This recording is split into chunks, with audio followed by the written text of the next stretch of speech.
Olá, sejam todos bem-vindos à nossa primeira aula da disciplina Constituição e Desenvolvimento de Cooperativas. Vamos dar início na unidade 1. Na unidade 1, nós vamos estudar os aspectos psicossociais na constituição de cooperativas. O objetivo da aula é conhecer os principais fatores psicossociais a serem levados em consideração na análise de constituição de cooperativas e que podem afetar sobremaneira o êxito do empreendimento. Apresentar fatores e indicadores que são de suma importância para o contexto da criação de uma cooperativa. Considerações sobre grupo e identidade social. O grupo ele é uma forma específica de agrupamento em que ocorrem interações vinculares. Também pode ser considerado sistemas de relações sociais de interações recorrentes entre pessoas. Pluralidade de seres ou coisas que formam um conjunto. Identidade social. Saraiva e Duarte discorrem que a identidade social se dá enquanto uma construção que ocorre de forma gradativa no contexto relacional e é considerada como um processo contínuo ao longo do tempo. É o sentimento de um indivíduo para enquadrar-se em um grupo social. É um sentimento que faz com que o sujeito se identifique com algum grupo social. Agora nós vamos falar sobre os fatores psicossociais. Por que conhecer os fatores psicossociais? A Organização Mundial da Saúde descreve os fatores psicossociais como os aspectos que definem a interação subjetiva entre o trabalhador e seu trabalho, os quais interferem na vivência de bem-estar no trabalho e também nos processos de descompensações na saúde, seja mental ou física. Alguns fatores que contribuem para os aspectos psicossociais na constituição de cooperativas. A cultura. A cultura é um conjunto de formas e expressões que caracterizam no tempo uma determinada sociedade. Fazem parte deste conjunto as artes, as ciências, os esportes, os mitos, os valores morais e éticos, os comportamentos, as preferências, as intervenções e todas as maneiras de sentir e pensar. Coesão grupal é outro aspecto psicossocial.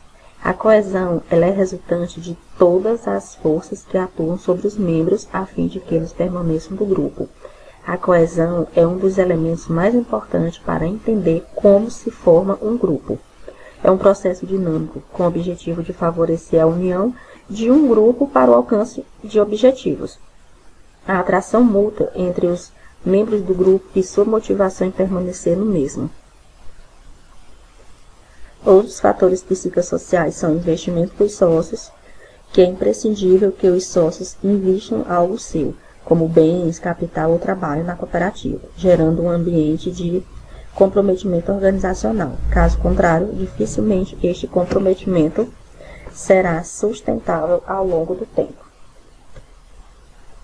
Tipo de atividade produtiva. São aquelas relacionadas à produção, distribuição, troca e consumo de bens ou serviços. O principal objetivo dessa atividade é a produção de bens e serviços para disponibilizá-lo ao consumidor. Então, é necessário que a cooperativa tenha definido o tipo de atividade produtiva que ela vai estar atuando.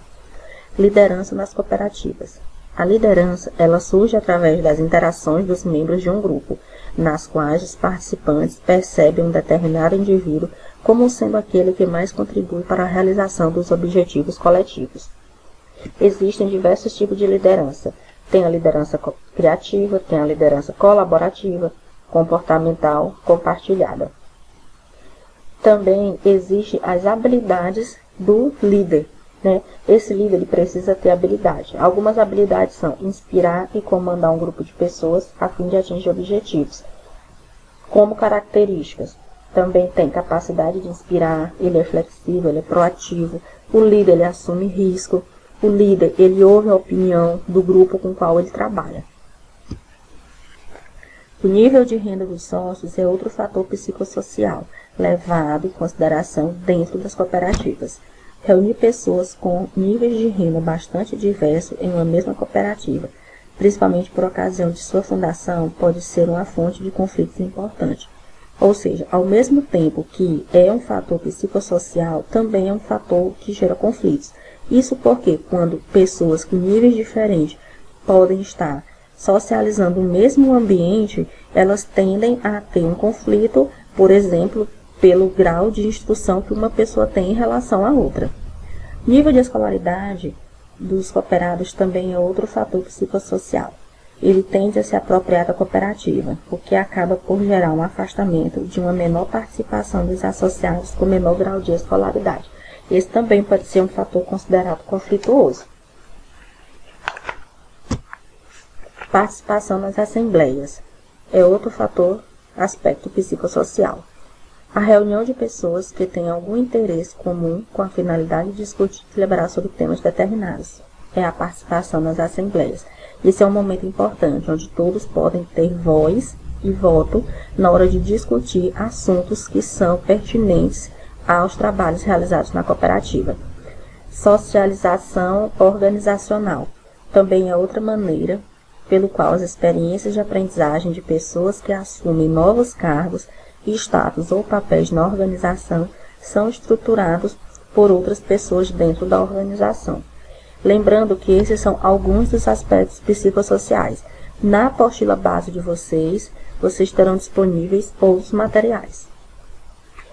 Resumindo, na nossa primeira aula, nós abordamos noções de grupo, identidade social e exploramos os aspectos psicossociais que se fazem presente nas relações entre indivíduos e sociedade. A socialização é o processo que busca integrar o indivíduo ao grupo, transmitindo a ele as normas e costumes da cooperativa. A influência dos fatores psicossociais para a cooperativa e alguns exemplos de fatores psicossociais. Que são as nossas referências. Obrigada.